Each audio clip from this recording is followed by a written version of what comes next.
There are realms that operate under different rules or laws than what we have come to expect here. Our earthly life is a complex amalgam of physical, vital, mental, and psychic consciousness. And this mixture implies that none of these are able to express themselves in the purest sense of their own terms of existence and action. There are, however, realms where these powers are native and thus have their complete expression without compromise.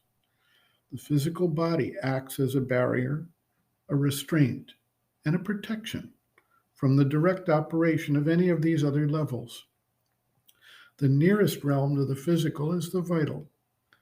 There are numerous accounts of individuals who have left their body and traveled in what they call the astral realm, which is a vital world. The powers operative there and their force of action means that the individual must exercise tremendous caution to avoid injury.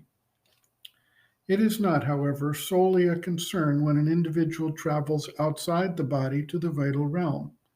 Rather, the forces of the vital realm also infiltrate and infuse themselves in various ways into the physical reality we inhabit. In these cases, they may provoke various actions or responses that feed their hunger. Just as every being has its own natural food source, in the vital realm, the food is made up of vital energies and emotional reactions. Some beings act in this world to farm humans for their food source in the form of intense energy releases, whether in the form of anger, hatred, lust, desire, greed, hunger, etc.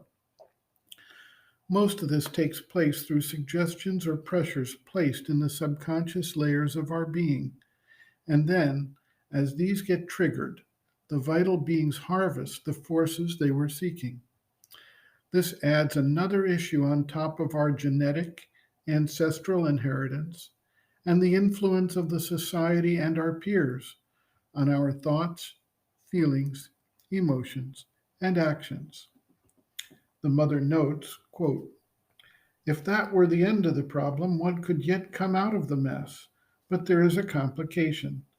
This terrestrial world, this human world, is constantly invaded by the forces of the neighboring world, that is, of the vital world, the subtler region beyond the fourfold Earth atmosphere, consisting of the four principles physical, vital, mental, and psychic.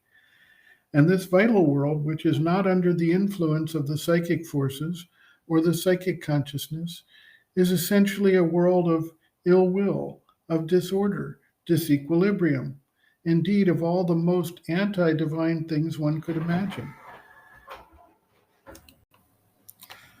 This vital world is constantly penetrating the physical world, and being much more subtle than the physical, it is very often quite imperceptible except to a few rare individuals.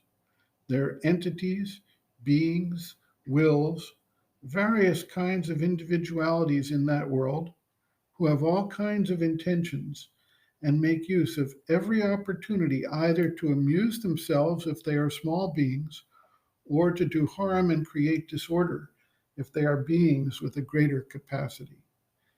And the latter have a very considerable power of penetration and suggestion. And wherever there is the least opening, the least affinity, they rush in, for it is a game which delights them. Besides, they are very thirsty or hungry for certain human vital vibrations, which for them are a rare dish they love to feed upon. And so their game lies in exciting pernicious movements in man, so that man may emanate these forces and they be able to feed on them just as they please. All movements of anger, violence, passion, desire, all these things which make you abruptly throw off certain energies from yourself, project them from yourself, are exactly what these entities of the vital world like best, for, as I have said, they enjoy them like a sumptuous dish. Now their tactics are simple. They send you a little suggestion, a little impulse, a small vibration, which enters deep into you, and through contagion or sympathy, awakens in you the vibration necessary to make you throw off the force they want to absorb. End quote. Reference, Sri Aurobindo and the Mother, Living Within, the Yoga Approach to Psychological Health and Growth, Disturbances of the Subconscious, Collective Subconscious Influences, pages 111 to 118.